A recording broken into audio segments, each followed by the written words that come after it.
తెలంగాణ బీజేపీలో బండి సంజయ్, ఈటెల రాజేందర్, కిషన్ రెడ్డిల మధ్య ఏదో జరుగుతోందని బీజేపీ వర్గాలంటున్నాయి. ఈ అంతర్గత పోరాటం అంశం సోషల్ మీడియాకి ఎక్కుతోంది. 2 రోజుల నుంచి తెలంగాణ బీజేపీ నేతలు ప్రెస్ మీట్లు పెట్టి కిషన్ రెడ్డి నేతృత్వంలోనే లోక్సభ ఎన్నికలకు వెళ్తామని ప్రకటనలు చేస్తున్నారు. దీనికి కారణం కిషన్ రెడ్డిని మారుస్తారని బండి సంజయ్ వర్గం ప్రచారం చేస్తూ ఉండడమే. శాసనసభ ఎన్నికల్లో ఆశించిన స్థాయి సీట్లను గెలుచుకోలేకపోయిన తెలంగాణ బీజేపీకి అంతర్గత సమస్యలు ఇబ్బందికరంగా మారాయి. 2020లో తెలంగాణ బీజేపీ సారథిగా నియమితులైన బండి సంజయ్ బీఆర్ఎస్ కు ప్రత్యామ్నాయం అనే స్థాయికి తీసుకొచ్చారు.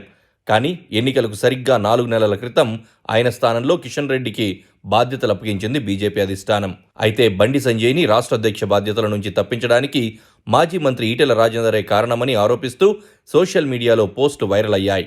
బండి సంజయ్ సారథిగా కొనసాగి ఉంటే కాంగ్రెస్ స్థానంలో బీజేపీ ఉండేదన్న సరికొత్త వాదనలు ఆయన అనుచర వర్గం తెరపైకి తీసుకొచ్చింది. మరోవైపు బండి సంజయ్ అనుచరులకు కౌంటర్ ఇస్తూ సోషల్ మీడియాలో పోస్టులు పెడుతున్నారు ఈటెల రాజేందర్ అనుచరులు. తన అనుచరులు అంటూ టికెట్లిప్పించుకున్న వారిని బండి సంజయ్ గెలిపించుకోలేకపోయారని విమర్శిస్తున్నారు. చివరకు తన పార్లమెంట్ పరిధిలో కూడా ఎమ్మెల్యేలను గెలిపించుకోలేకపోయారని సోషల్ మీడియాలో ఈటెల అనుచరులు ఫుల్ ఫైర్ అయ్యారు. ఇవి శృతి మించిపోతూ ఉండడంతో ఈటెల రాజేందర్ స్పందించారు. సోషల్ మీడియాలో తన పేరుతో, తన అనుచరుల పేరుతో పెడుతున్న పోస్టులన్నీ ఫేక్ అని ప్రకటించారు. ఈ సోషల్ మీడియా వార్ బండి, ఈటెలకు మధ్య పరిమితం కాలేదు. తెలంగాణ బీజేపీ ప్రెసిడెంట్ కిషన్ రెడ్డిని సైతం వదలడం లేదు. పార్టీ ఓటమికి కారణం ఆయనేనని విమర్శిస్తూ పోస్టులు పెడుతున్నారు. దీన్ని కంట్రోల్ చేయాల్సిన నేతలు మాత్రం మౌనం వహిస్తున్నారు. బండి సంజయ్కి మళ్లీ తెలంగాణ అధ్యక్ష బాధ్యతలు ఇవ్వనున్నట్లు ప్రచారం జరుగుతూ ఉండడంతో దానిపై పార్టీ కార్యకర్తలు వెటకారంగా పోస్టులు పెడుతున్నారు. మరోసారి బండిని పార్టీ అధిష్టానం మోసం చేస్తుందని, అందుకే ఇప్పుడు అధ్యక్ష బాధ్యతలు తీసుకోకూడదని, కావాలంటే చివరి 2 ఏళ్లు ఆ బాధ్యతను తీసుకోవాలని సెటైర్లు వేస్తున్నారు. అయితే పార్టీ అధ్యక్ష పదవిని అలా మార్చేది లేదని హైకమాండ్ నుంచి స్పష్టమైన సంకేతాలు వస్తున్నాయి.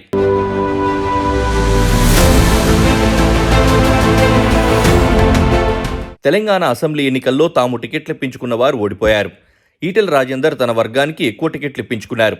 తీరా చూస్తే ఆయన కూడా ఓడిపోయారు. కిషన్ రెడ్డి అంబర్పేట నియోజకవర్గంలో బీజేపీని గెలిపించుకోలేకపోయారు. గద్వాల్లో పోటీ చేయకుండా వేరొకరికి టికెట్ ఇప్పించిన డీకే అరుణ అభ్యర్థిని గెలుపు అంచెల వరకు తీసుకురాలేకపోయారు. తన కుమారుడికి మహబూబ్ నగర్ టికెట్ ఇప్పించుకున్న జితేందర్ రెడ్డి పరిస్థితి కూడా అదే. ఇక బండి సంజయ్ స్వయంగా ఓడిపోయారు. అలాంటి పరిస్థితుల్లో ఎవరూ మాట్లాడకపోగా పార్టీలో అంతర్గత చర్చ పెట్టుకునేందుకు సోషల్ మీడియా సైన్యాలు రంగంలోకి దిగుతూ ఉండడంతో బీజేపీ పరిస్థితి పెనం మీద నుంచి పొయ్యిలో పడ్డట్లుగా తయారైంది. పార్లమెంట్ ఎన్నికలు ఎంతో దూరంలో లేవు, మరో 3 నెలల్లో ఉన్నాయి.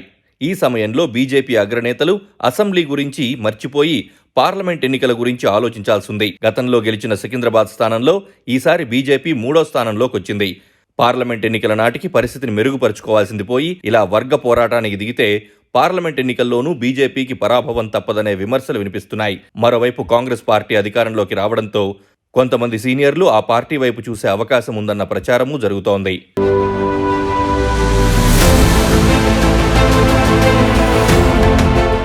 Please subscribe